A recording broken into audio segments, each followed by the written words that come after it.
Listen to these words. You, ma'am, have overstepped a line that is not your domain. I am not your subject. I am the man who keeps you free. Those words are from a former Marine to Democratic Senator Dianne Feinstein of California, telling her that he would not register his weapons with the government even if her proposed ban on assault weapons is passed. The letter started on a CNN report and has gained lots of attention online. Joshua Boston, an Afghanistan veteran, joins me now from Louisville. Your reports, Joshua, have gone viral, more than 250,000 views in the last few days. What made you write it, and did you ever think that it would get so much attention?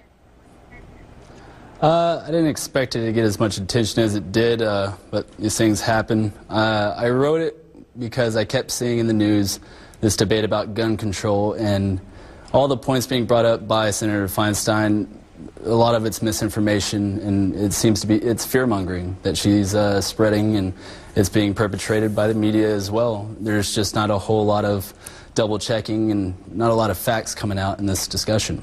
Well, you wrote this letter. I'm curious, is it in regards to any proposed assault weapon ban, or specifically the senators?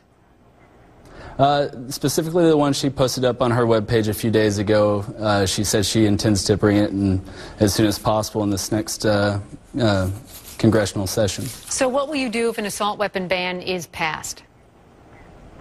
Well, I'm not going to be registering, and precedent's already been set by David Gregory, who apparently doesn't have to abide by the laws of Washington, D.C.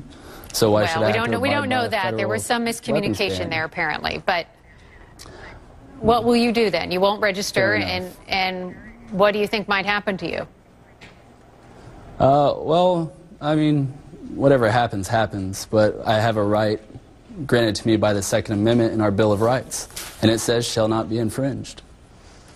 Most, if not all, assault weapon bans are looking towards the future. They're not retroactive. Now, according to Feinstein, her bill will ban the sale, the transfer, the importation, and the possession, not retroactively, but prospectively. It will ban the same for big clips, drums, or strips of more than 10 bullets. And in response to your letter, I want to read the statement that the senator released.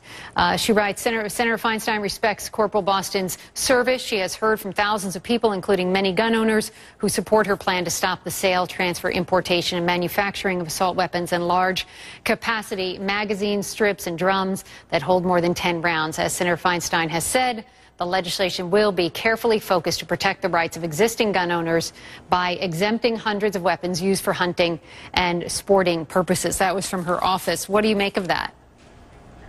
I'm still confused as to where the hunting and sporting clause is in the Second Amendment. It's nowhere to be found in the Bill of Rights or the Constitution, so I don't understand what she means. So when you look at those things that happen, like the shooting in Newtown or the shooting in Aurora, Colorado, you don't think that there should be any change to the law? The laws we have are extensive. I mean, there's over 2,000 gun laws as it is. And the fact of the matter is, predators are amongst us, and we have to recognize that fact. We don't live in a utopia.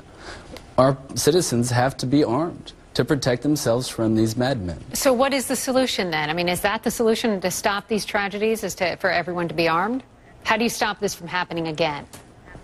Not for everyone, but it certainly ups the probability of successfully stopping a shooter before you have 20 dead, 30 dead.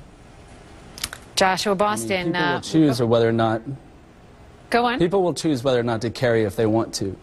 I've made that choice, as have hundreds of thousands of other Americans. And should we unfortunately ever find ourselves in a situation to protect others in our lives, we will. But the law is the law if it becomes law and you're just willing to break it. Unconstitutional laws aren't laws. Okay. Well, leave it at that. Joshua Boston, thank you very much. And do keep us posted on what comes of your letter. I will. Thank you, Randy.